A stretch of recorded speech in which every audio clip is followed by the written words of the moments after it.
indigo yang terusir dari rumah.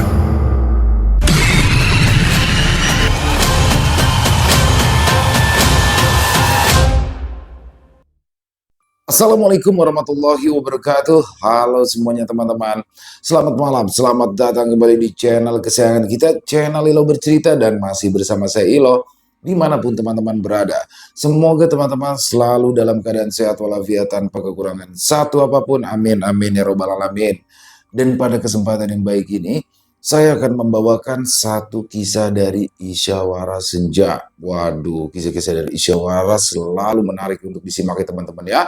Dan pada kisah kali ini dari Isyawara akan menceritakan tentang seorang gadis yang memiliki kemampuan khusus atau indigo. Jadi ada beberapa pihak yang mengatakan bahwa ini bukan kelebihan tapi kekurangan atau penyakit segala macam. Tapi kalau menurut saya pribadi ya teman-teman ya, apapun itu adalah pemberian dari Tuhan. Dan selama bisa dipergunakan untuk kebaikan ya pergunakan saja. Dan apakah yang didapati oleh gadis indigo ini dalam cerita ini? Oke, sebelum kita masuk ke dalam kisahnya, buat teman-teman yang mungkin baru gabung atau udah lama gabung tapi lupa nih belum diklik tombol subscribe-nya channel Ilo Bercerita, yuk bisa diklik dulu tombol subscribe-nya, jangan lupa lonceng notifikasi juga dinyalakan agar teman-teman selalu mendapatkan notifikasi dari konten-konten yang akan kami upload selanjutnya. Dan untuk channel Ilo Bercerita kami upload setiap hari teman-teman ya, setiap malam jam 9 malam waktu Indonesia bagian Barat. Oke, gak pakai berlama-lama lagi, pasti udah gak sabaran kan untuk masuk ke dalam kisahnya. Kita langsung saja masuk ke dalam kisahnya, kita berangkat ke Jawa Tengah. Aku masih ingat persis aroma obat yang menempel di baju-bajuku selama 2 tahun terakhir ini. Sebab setiap hari aku berada di sisi ibu yang sakit-sakitan sehingga tak bisa bangkit dari ranjang. Setiap hari aku juga menyiapkan makanan dan menemaninya tidur hingga akhirnya ibu pergi dengan damai. Sejak pemakaman ibu, suasana di rumah terasa berbeda. Rumah jadi sepi, aku juga seperti kehilangan motivasi hidup. Ayah pun perlahan-lahan berubah.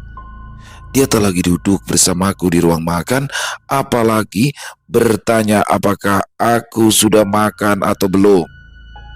Semua perhatian yang dulu dicurahkan padaku menguap begitu saja setelah Tante Mei datang dalam hidupnya.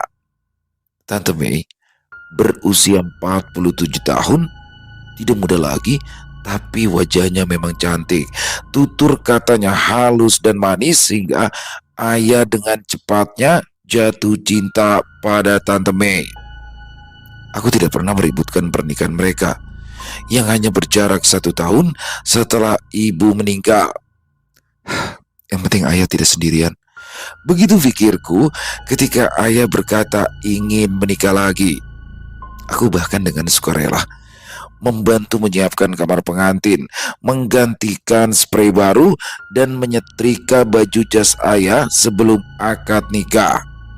Hampir semua masakan untuk acara syukuran kecil-kecilan tersebut juga aku yang memasaknya. Aku sungguh berusaha menerima semuanya tanpa banyak protes. Tetapi rupanya penerimaan secara tulus tidak berarti apa-apa bagi seseorang yang sejak awal memang tidak menginginkanku. 2 bulan setelah ayah dan Tante Mei menikah, tidak ada perubahan berarti. Aku masih jadi yang paling sibuk di rumah, memasak, mencuci, membereskan rumah, semua jatuh ke tanganku. Semenjak Tante Mei lebih banyak live di aplikasi TokTok sambil tertawa-tawa, ayah juga tidak melarang Tante Mei. Katanya biarkan saja, asal istrinya itu bahagia. Sore itu, aku baru selesai mencuci piring ketika Tante Mei memanggil dari kamar. Naya, Naya. Iya Tan, sebentar.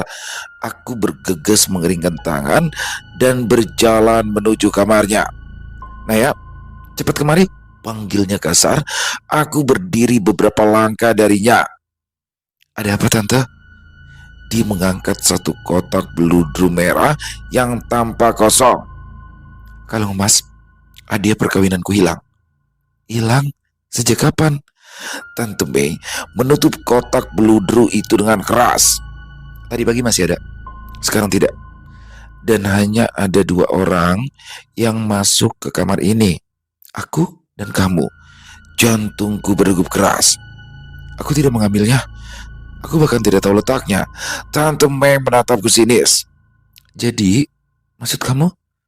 Aku yang mencuri perhiasanku sendiri. Kata-katanya terdengar tajam. Seluruh tubuhku terasa dingin mendengar tuduhannya yang kejam.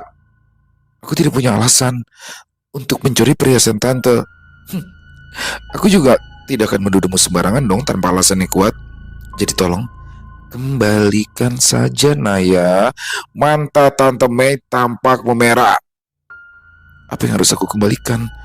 Sedangkan aku tidak mengambil apapun, Tante. Ayolah, Nay.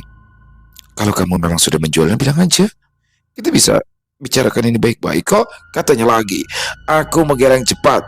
Demi ibu, aku tidak pernah menyentuh perhiasan Tante. Begitu nama ibu disebut, wajahnya mengeras. Kalau begitu, aku akan melaporkan ini kepada ayahmu. Benar saja, setelah ayah pulang bekerja, Tante Mei segera melaporkan masalah ini. Ayah, bentak ayah ketika aku keluar dari kamar. Sejak kapan kamu belajar jadi pencuri? Tubuhku mendegang. Ayah, sudah kubilang, aku bukan mencuri. Ayah menatapku lama, entah apa yang ia lihat di wajahku saat ini. Kalau bukan kamu, siapa lagi, Naya? Mungkin saja Tante Mei lupa menyimpannya di mana. Kalung itu belum pernah dipakai sama sekali ya. Mana mungkin aku lupa menyimpannya? Tapi bisa saja kan, kataku bersikeras. Cukup, potong ayah.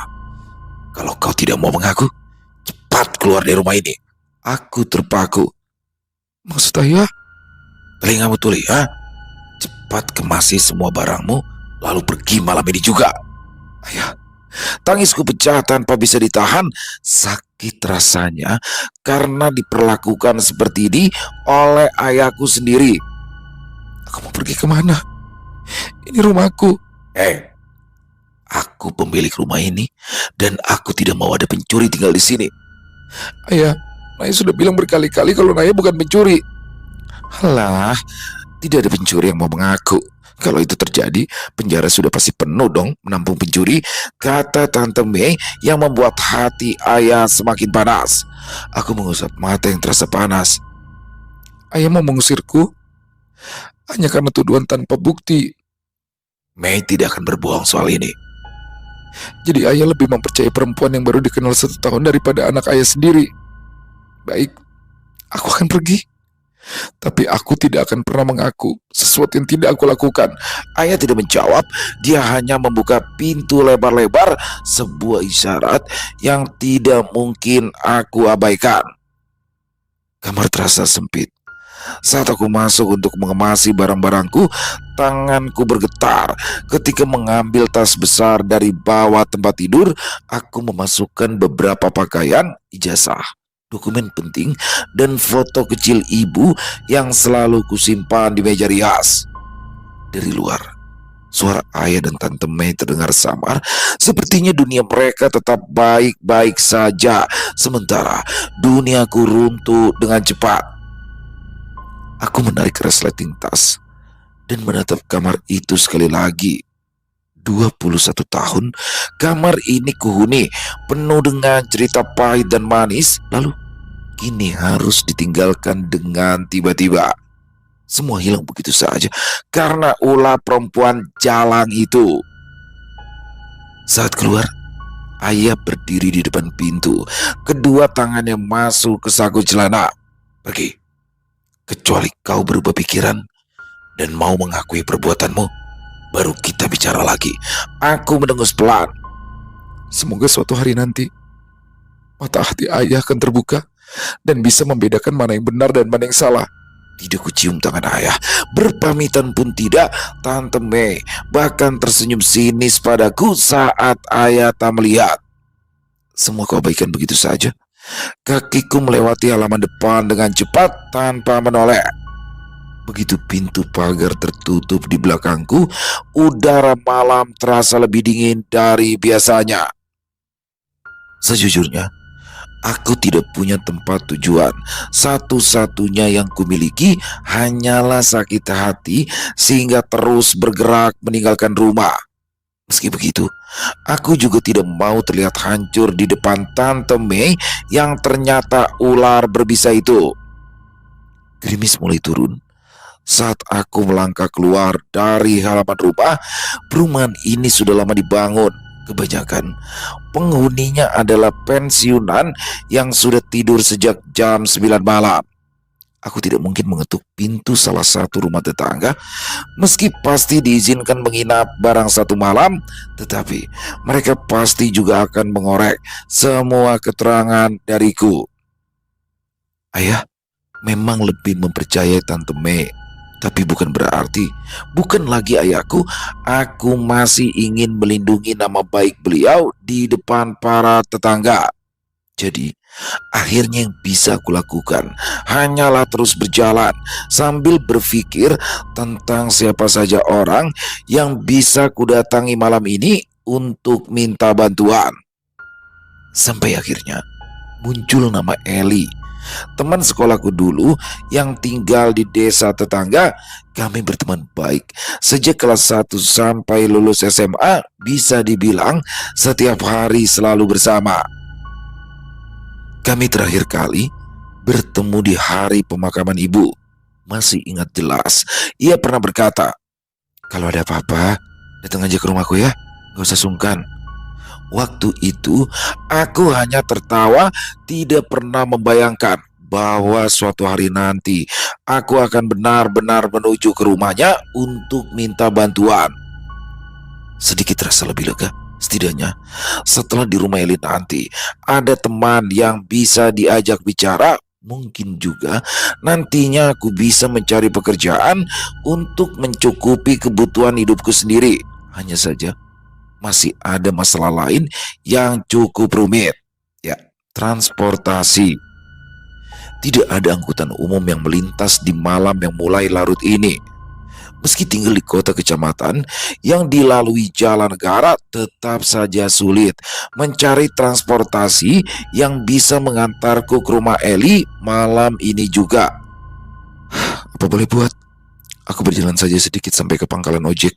Siapa tahu masih ada tukang ojek di sana, kataku bicara pada diri sendiri.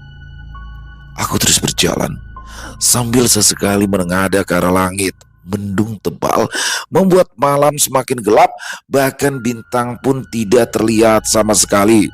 Semoga saja hujan tidak turun. Kakiku sudah terasa pegal. Saat akhirnya sampai di pangkalan ojek, kurang lebih 1 kilometer, aku berjalan ke sana. Kosong.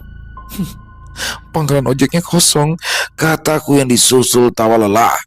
Kutepuk dahi sambil menggerutu. Tentu saja kosong. Ini kan malam Jumat. Sejak dulu memang tidak ada tukang ojek yang mau bekerja di malam Jumat. Tawaku jadi semakin miris.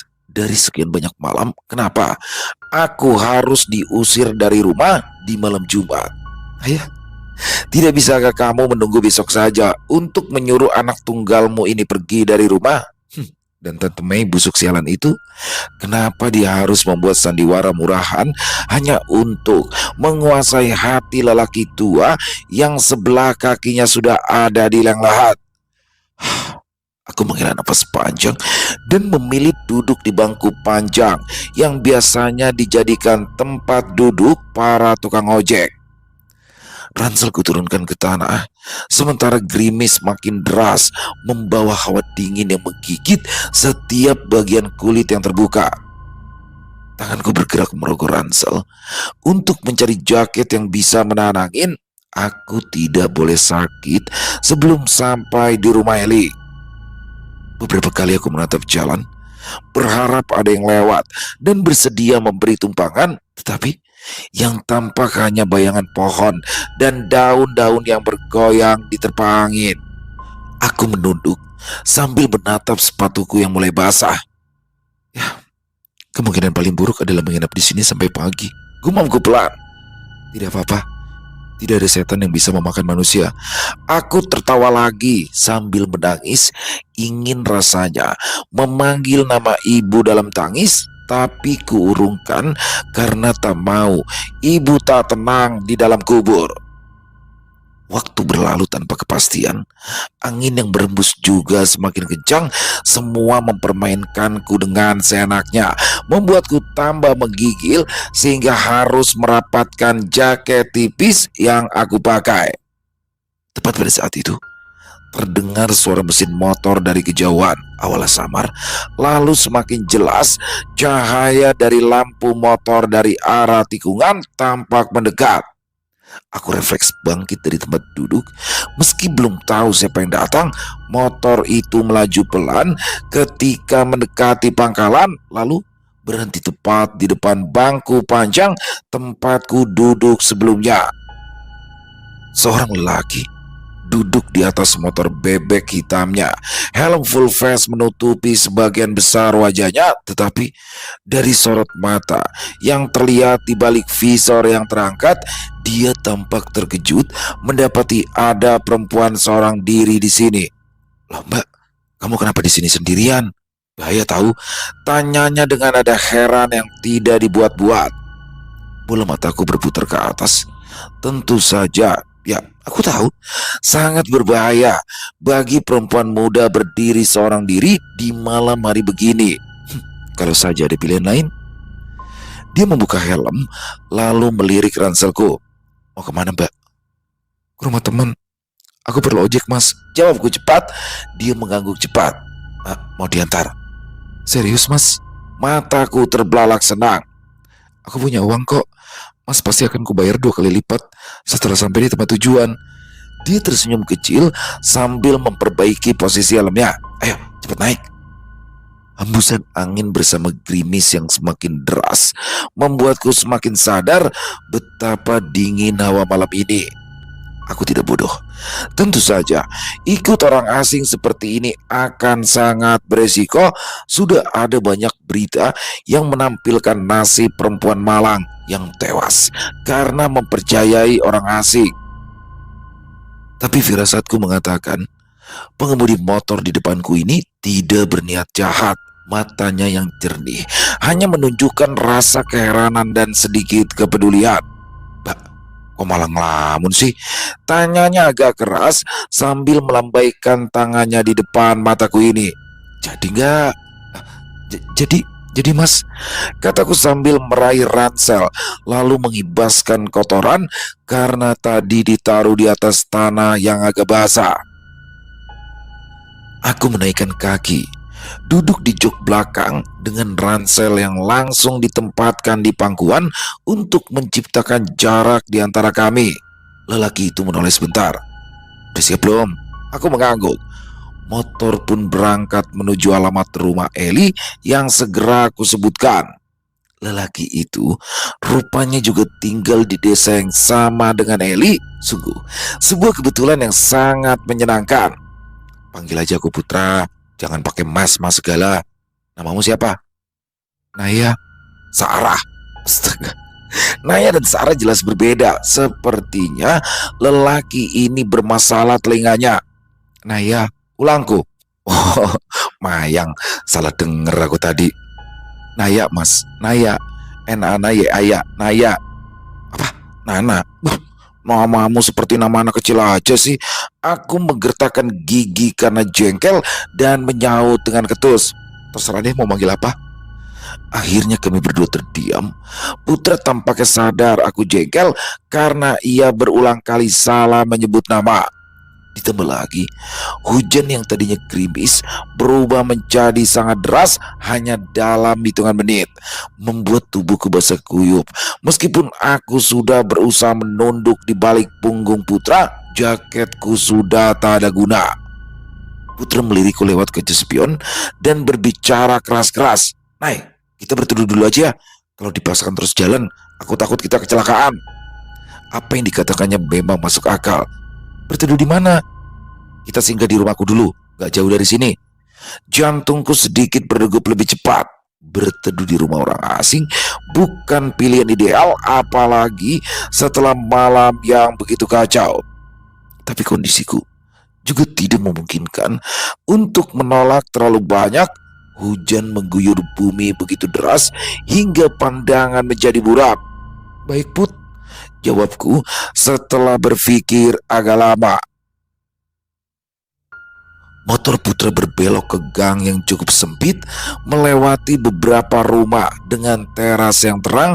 Suara ramai samar-samar terdengar dari sebuah rumah yang pintunya terbuka lebar. Lingkungan ini tampak lebih hidup daripada jalan besar tadi. Ini agak tidak wajar, karena umumnya warga memilih tidur di saat hujan lebat seperti ini. Putra menghentikan motor di depan sebuah rumah besar dengan banyak kursi plastik yang ditata di teras. Ada beberapa lelaki duduk di sana sambil merokok. Untungnya mereka tidak menoleh saat kami datang. Jujur, aku takut kalau kedatangan kami menjadi pusat perhatian. Putra pun cepat-cepat berkata, "Kita lewat belakang aja ya." Aku mengangguk. Dia memintaku turun, lalu berjalan mendahului melewati samping rumah. "Sepertinya ada acara di rumahmu," kataku sambil melepas kacamata yang berembun karena terkena hujan. Putra menggumam, suaranya tak terdengar jelas karena gemuruh hujan. Kami berhenti sebentar di halaman belakang. Putra membuka pintu kecil yang langsung mengarah ke dapur. "Ayo masuk, mumpung sepi, yang lain sibuk di depan." Ketika aku melangkah masuk, ruangan itu memang sepi. Tidak ada satupun orang yang terlihat berada di sini. "Ayo cepat," kata Putra. Dia membimbingku melewati dapur menuju sebuah lorong kecil, lalu berhenti di depan sebuah pintu kayu berwarna coklat tua. "Nah, ini kamarku. Masuk duluan." Aku berdiri ragu. "Putra, serius? Gak apa-apa? Gimana kalau ada orang lain yang memergoki aku di kamarmu? Salah-salah nanti kita malah digerebek, terus dikawinkan oleh warga." Selesai bicara, aku langsung menepuk bibirku sendiri yang bicara tanpa kontrol. Benar saja, Putra tertawa pelan mendengar ucapanku. "Aman, lagi pula kita kan gak berduaan." Putra sedikit mendorongku agar segera masuk. Aku masuk ke dalam kamar Putra. Ruangannya sederhana, hanya ada ranjang, lemari kecil, dan sebuah meja. Tidak ada yang mewah, tetapi ruangannya terasa hangat. Putra tampak sibuk membuka lemari. Ketika berbalik, dia menyerahkan pakaian ganti berupa kaos longgar dan celana training. "Nah, ini belum pernah aku pakai, buatmu aja." Aku menerima pakaian Putra dengan perasaan canggung. "Kenapa kamu sebaik ini? Kita baru bertemu, tapi kamu sudah bersikap seperti kenalan lama." Dia menggaruk-garuk rambutnya yang tidak basah, mungkin karena tadi memakai helm. "Terus, aku biarkan saja kamu di kamarku dalam keadaan basah kuyup kayak gini gitu." "Basah kuyup?" ulangku sambil memandang pakaian yang memang sudah melekat sempurna di badan. Sial, aku persis seperti tikus yang tercebur dalam selokan. "Udah cepet ganti. Setelah itu kamu tunggu aja di sini. Aku pergi keluar dulu." Begitu Putra menutup pintu kamar, aku bergegas menguncinya. Ya, meski dia cukup baik, tetap saja Putra adalah laki-laki asing. Segera aku melepas pakaian yang basah dan menggantinya. Kaos Putra memang agak kebesaran, tapi terasa hangat dibandingkan jaketku yang basah. Celana trainingnya pun lumayan nyaman. Ketika menatap diriku di cermin kecil yang tergantung di dinding, aku hampir tidak mengenali perempuan yang tampak di sana. Kupasang kembali kacamata lalu meringis. Ya, mataku yang memang sudah sipit semakin terlihat menyedihkan. Hanya tersisa secelah saja akibat terlalu banyak menangis. Rambutku pun berantakan, tampak menyeramkan karena mukaku yang juga pucat pasi. Pantas saja Putra bersikap sebaik itu. Ya, aku memang terlihat mengenaskan. Segera kelupas kacamata karena enggan melihat wajah menyedihkan yang sama lagi. Terlambat kulakukan. Karena hatiku kembali sesak, aku menutup mata sejenak, berusaha menelan rasa perih agar tidak tumpah menjadi tangis. Beberapa menit kemudian, terdengar ketukan pelan. Tok tok tok. Nak, kamu udah tidur? Aku segera mengusap air mata yang sempat mengambang, lalu membuka pintu sedikit. Putra berdiri dengan membawa sepiring nasi dan segelas teh hangat. Makan dulu, jangan sampai tidur dalam keadaan perut kosong. Aku jadi merasa sungkan. Aku gak mau ngerepotin. Tidak repot sama sekali. Kalau kamu sakit, baru itu aku repot. Dadaku terasa hangat. Ternyata masih ada orang-orang baik di dunia ini. Bibirku terbuka untuk mengucapkan terima kasih, tapi yang keluar ternyata berbeda dari niatku semula. Ini gak ada obat tidur ya kan? Putra tercengang. Sebelum dia menjawab, aku buru-buru meraih piring dan gelas dari tangannya, lalu bergegas mengunci pintu lagi. Lidahku yang tidak bertulang ini memang harus dididik ulang. Wajahku memanas karena malu luar biasa. Terdengar suara tawa di luar kamar, lalu dia berkata agak keras, "Hujan di luar masih deras. Setelah makan kamu tidur duluan aja." Aku memandang nasi putih yang masih mengepulkan uap dengan lauk telur dadar. Tehnya beraroma melati yang biasanya tidak kusukai, tapi malam ini aromanya jadi menyenangkan. Saat makan, terdengar suara ribut-ribut dari arah dapur. Suara itu membuatku mengangkat kening. Beberapa menit lalu, saat kami masuk dari dapur, tidak ada satupun orang di sana. Lalu, dari mana suara itu berasal? Aku juga tidak mendengar. Suara langkah kaki melewati lorong di depan kamar Putra. Prang! Ada suara piring pecah. Mungkinkah ada perkelahian di dapur sana? Atau itu ulat tikus? Tapi aku kembali menunduk. Tamu gelap sepertiku tak seharusnya mencari tahu lebih banyak. Bisa dapat tempat menumpang tidur semalam saja, dan makanan hangat sudah cukup bagus. Lagi pula, Putra sudah berpesan agar aku tidak keluar dari kamar tidurnya. Sebagai orang yang sudah merepotkan Putra, sebaiknya aku tak menambah ruwet masalah keluarganya. Aku baru saja meletakkan sendok. Setelah selesai makan, ketika mendengar ada mobil berhenti di halaman depan, mesin dimatikan, lalu terdengar pintu dibuka dengan terburu-buru. Suaranya cukup keras hingga terdengar sampai di kamar. Akhirnya, rasa penasaran mengalahkan rasa sungkan. Aku berdiri dan mendekat ke pintu kamar. Aku membuka sedikit celah. Ternyata lebih dari cukup untuk melihat lorong dan ruang tengah. Cahaya dari lampu dapur membantu mataku melihat lebih jelas. Saat itu, darahku seperti berhenti mengalir. Di ruang tengah, ada seseorang yang sedang berbaring, tubuhnya ditutupi dengan kain batik hingga menutupi wajahnya. Terlihat 4-5 orang duduk tak jauh dari sana sambil mengaji. Innalillahi, ada yang meninggal dunia rupanya. Pantas saja ada tenda di depan rumah Putra. Tapi siapa yang meninggal? Mengapa Putra tidak mengatakan apa-apa padaku? Aku berniat memanggil Putra, tapi sebelum sempat bergerak, lampu di rumah ini padam. Gelap gulita, menakutkan. Tanganku memegang daun pintu lebih erat karena aku merasa takut. Mati lampu, terdengar suara seorang perempuan dari arah depan. Aneh, rumah tetangga masih menyala. Coba cek keluar, siapa tahu ada korsleting. Suara panik bercampur tegang terdengar bersahutan. Aku ikut terpaku di tempat. Kehilangan cahaya membuat keberadaan jenazah tampak lebih menyeramkan. Tanpa berpikir panjang, aku menutup pintu kamar perlahan agar tidak menimbulkan bunyi apapun.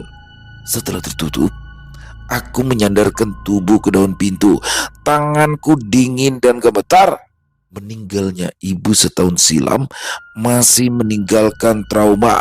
Kesedihan bercampur putus asa membuatku tak berani lagi melihat jenazah siapapun. Ruangan terasa semakin kecil dan semakin hening, hanya ada suara gaduh dari luar. Aku yang sudah sangat lelah, ingin segera berbaring, ingin memejamkan mata, ingin tidur dan melupakan segalanya, tapi tubuh ini tidak mau bergerak. Sampai kemudian terdengar suara Putra memanggilku. "Naya, panggil Putra." Suara lelaki itu membuatku tersadar lagi. Bahkan kini bisa sedikit bergerak walau agak lemas. Aku buka pintu dan membiarkan Putra masuk, lalu menutupnya kembali. "Siapa yang meninggal?" bisikku. Putra tidak segera menjawab. Jelas sedang menimbang apakah harus bercerita atau tidak. Meski ruangan ini gelap gulita, lama-lama aku mulai terbiasa dan bisa melihat rahangnya yang sedikit mengeras. "Aku datang ke sini membawakan lilin supaya kamu tidak ketakutan karena mati lampu." "Siapa yang meninggal?" Aku menggigit bibir, kemudian bertanya lagi. "Bukan kamu kan?" Putra menyalakan lilin menggunakan korek api. Punggungnya terlihat bergetar, mungkin karena ingin menertawakan pertanyaan konyolku ini. Aku menelan ludah. "Padahal ada kerabatmu yang meninggal, tapi kamu masih aja mengojek." Putra menghela nafas panjang. Seingatku sejak tadi, aku tidak mengaku sebagai tukang ojek deh. Aku itu berhenti karena kasihan melihat kamu sendirian di pangkalan itu, malam-malam, ditambah hujan pula. Sehingga aku takut ada orang jahat yang menyakitimu. Jadi aku pikir lebih baik aku berbaik hati sebentar, nganterin kamu ke tempat tujuan. Dia mengacak-acak rambutnya dengan gerakan gelisah. Tapi tidak kusangka kamu malah ikut terjebak di sini. Aku terdiam. Cahaya lilin yang redup membuatku bisa melihat Putra agak sedikit lebih jelas walau tanpa memakai kacamata. Usia kami mungkin hanya selisih 2 atau 3 tahun saja.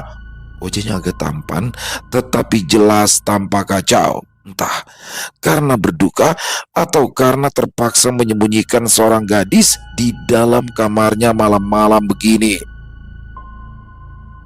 "Kamu sudah lupa ya sama aku?" tanyanya tiba-tiba. Aku menoleh cepat. "Lupa? Maksud kamu?"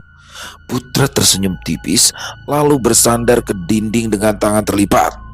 "Aku itu kakak kelasmu waktu SMA." Aku mengerutkan dahi, mencoba mengingat wajah-wajah yang pernah aku temui. Berkat cahaya kamar yang redup, bayangannya memang terasa familiar, hanya saja aku tak bisa langsung mengingatnya. Sepertinya Putra bisa melihat kebingunganku, sehingga menunduk sedikit agar wajahnya sejajar denganku. "Coba lihat baik-baik. Dulu badanku selalu gemuk. Mungkin itu bisa bantu nginget." Aku terkejut. "Badanmu gemuk?" Dia mengangguk. "Ya, sampai jadi bahan ledekan teman-teman sekelas dan juga di kelas." Aku buru-buru mengambil kacamataku yang sejak tadi kusimpan di meja. Lensanya berembun karena hujan, jadi kusap dulu dengan ujung kaos. Setelah itu kupasang kembali. Baru saat itulah wajah Putra berubah jelas di mataku. Bentuk rahangnya, hidungnya yang mancung, dan gaya bicaranya semuanya menyatu dengan cepat. Tubuhku langsung gemetar. "Tidak mungkin," bisikku. Putra tampaknya geli melihat ekspresi sehingga ia tersenyum lebar. "Nah, sekarang kamu udah inget kan?" Aku mengangguk pelan, tak berani memandang wajahnya lagi. "Tentu saja. Dulu aku sering melihatmu duduk sendirian di dalam kelas sambil baca buku karena gak punya teman." "Betul. Dan kamu, siswi kelas 10 yang tidak pernah kesepian dan selalu punya banyak teman," jawabnya lembut.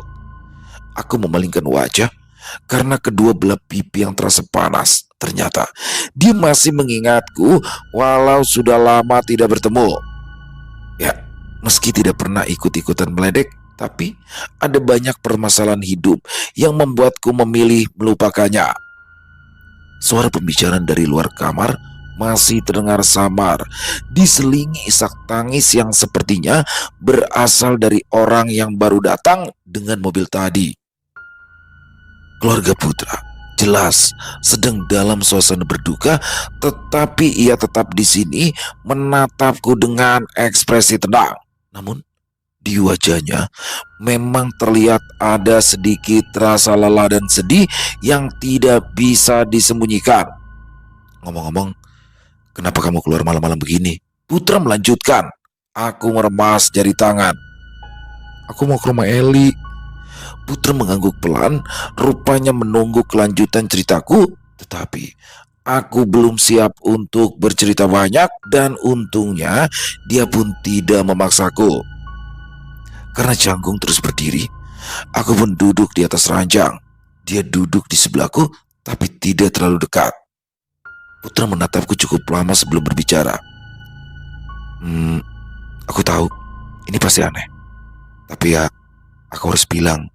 Aku menoleh sedikit, sekedar cukup untuk menatap matanya, lantas kembali menunduk. Apa? Dulu aku menyukaimu. Dia menarik nafas sebelum melanjutkan. Dan aku masih menyukaimu sampai sekarang. Aku memandangi lantai keramik kamar yang memantulkan sedikit cahaya dari lilin.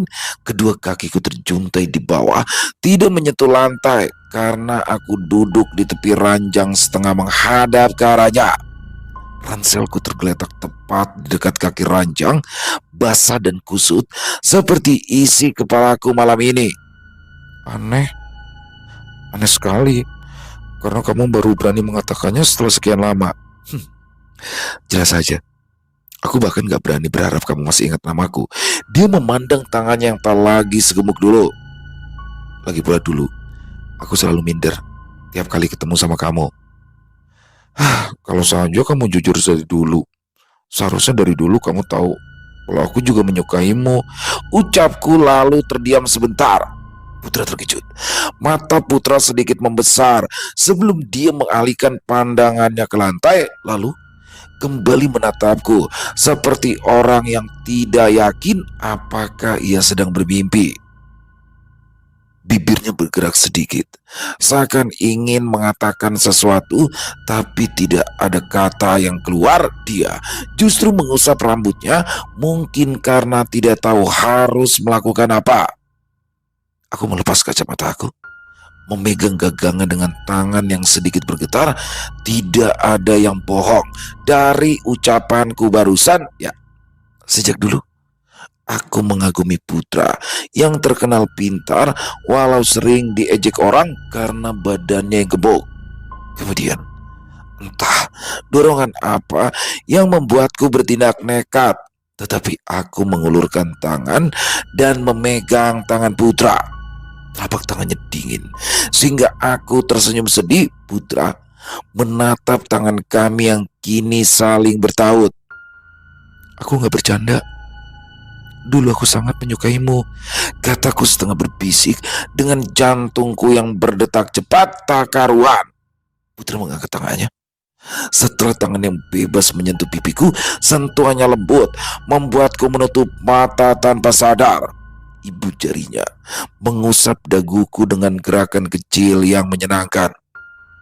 Kamu serius? Tanyanya. Suaranya nyaris tak terdengar, tetapi jarak kami begitu dekat sehingga aku bisa merasakan hembusan nafasnya yang dingin di wajahku. Serius? Aku menahan nafas. Putra mencondongkan tubuh dan menyentuhkan bibirnya ke bibirku. Ciumannya sangat singkat, tapi terasa penuh perasaan.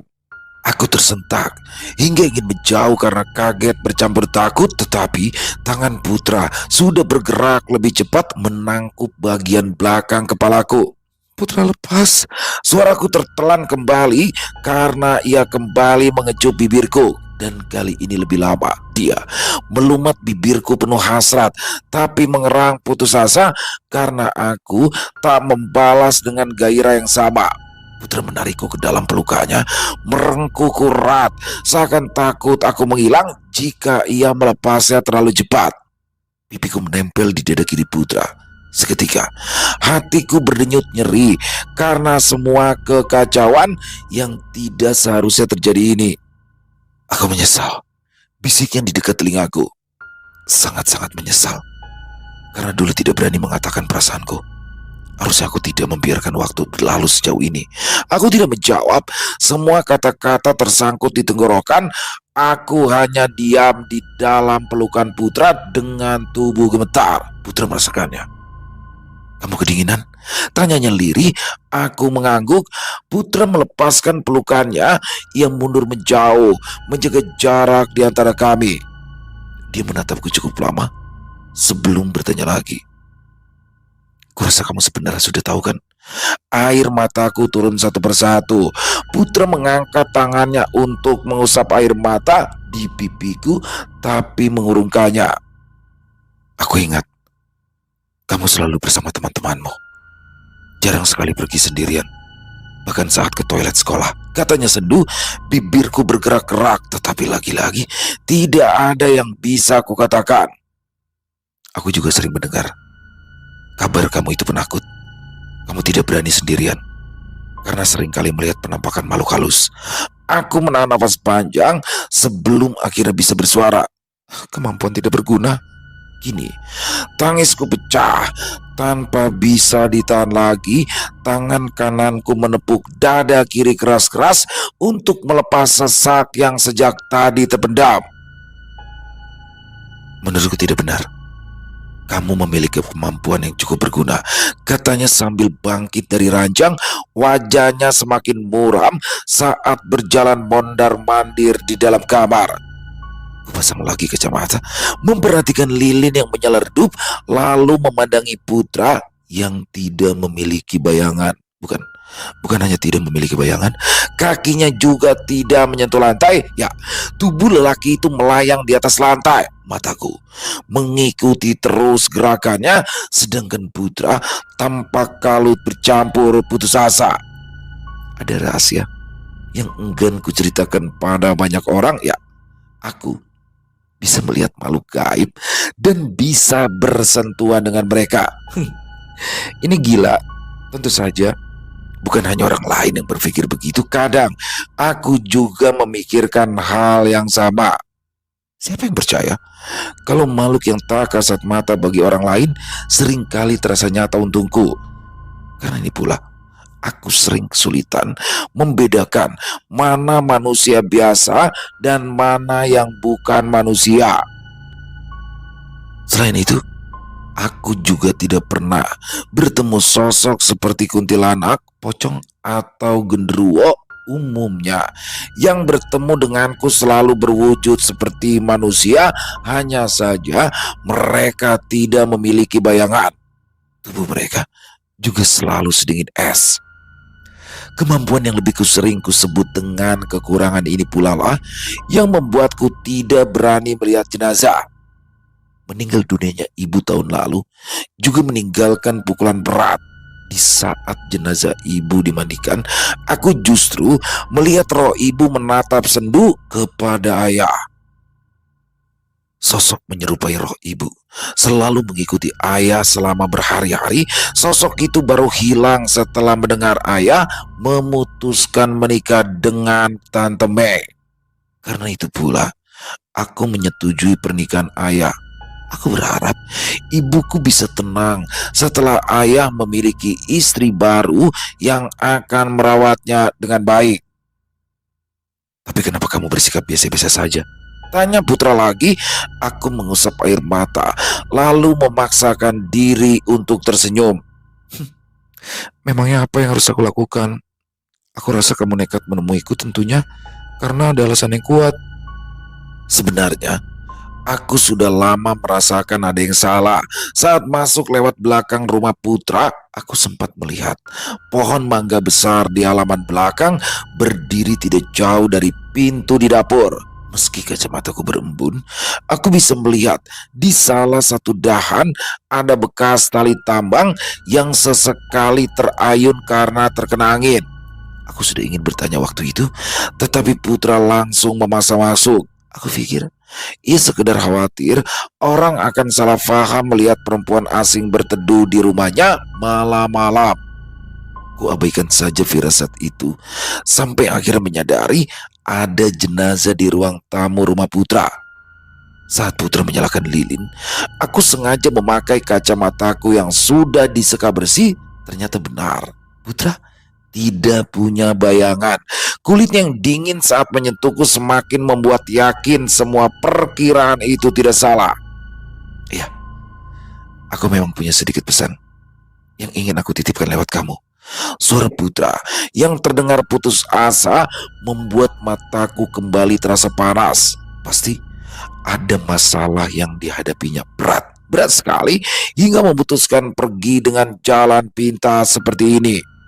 Katakan, tapi aku tidak berjanji bisa langsung menyampaikannya, kataku.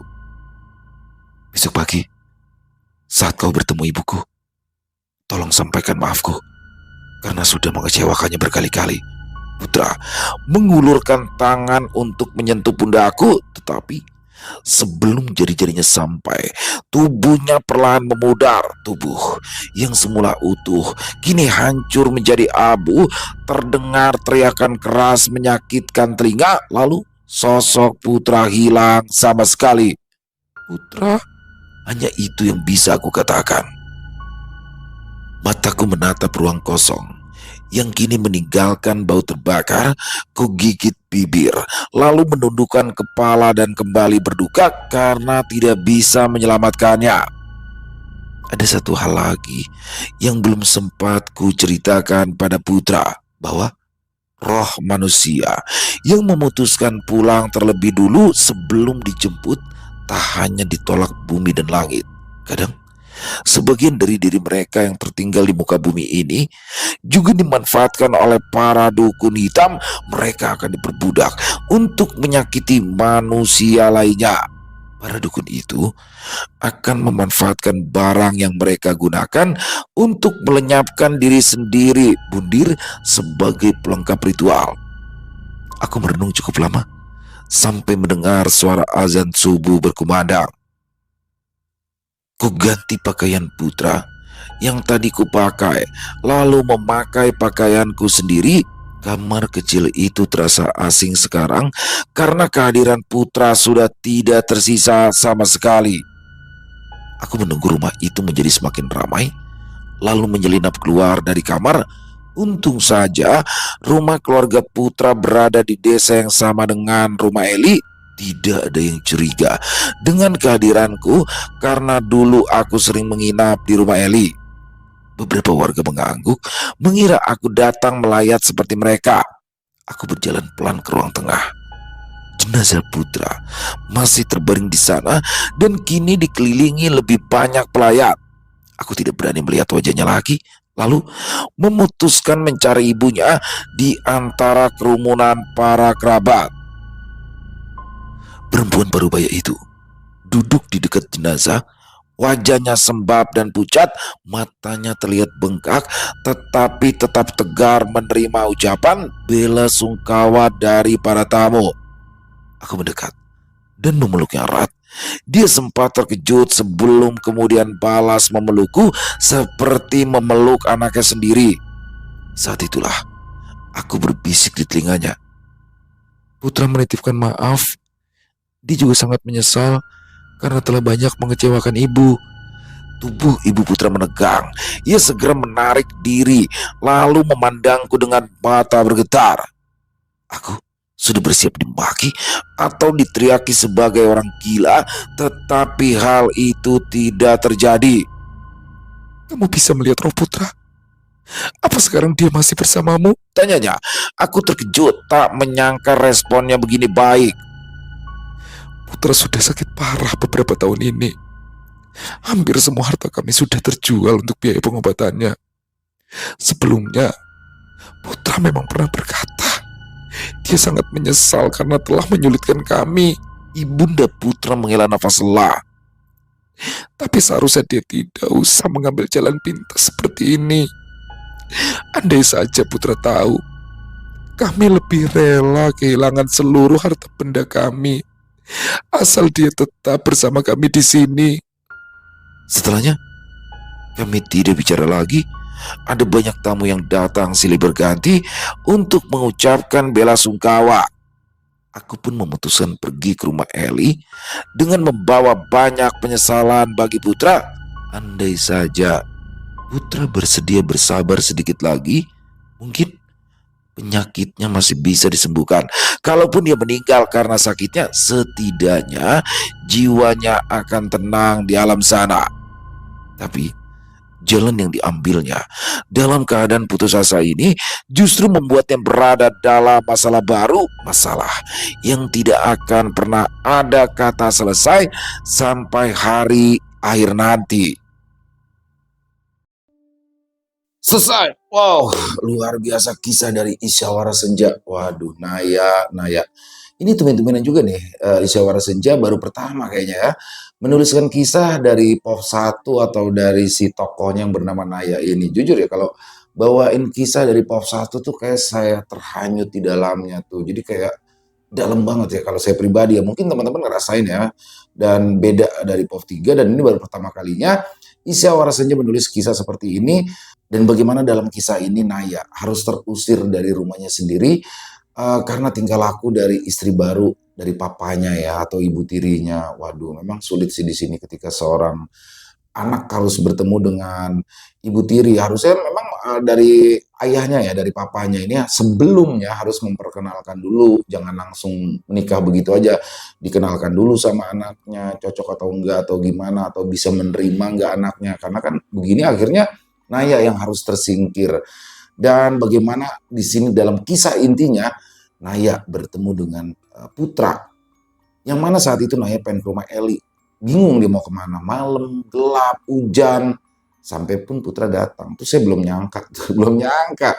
Putra datang nganterin dia ke rumah Eli. Tapi karena hujan deras akhirnya diajak mampir dulu ke rumah Putra. Dan ternyata Putra adalah teman sekolahnya dulu yang mana Putra suka tuh sama Naya zaman sekolah.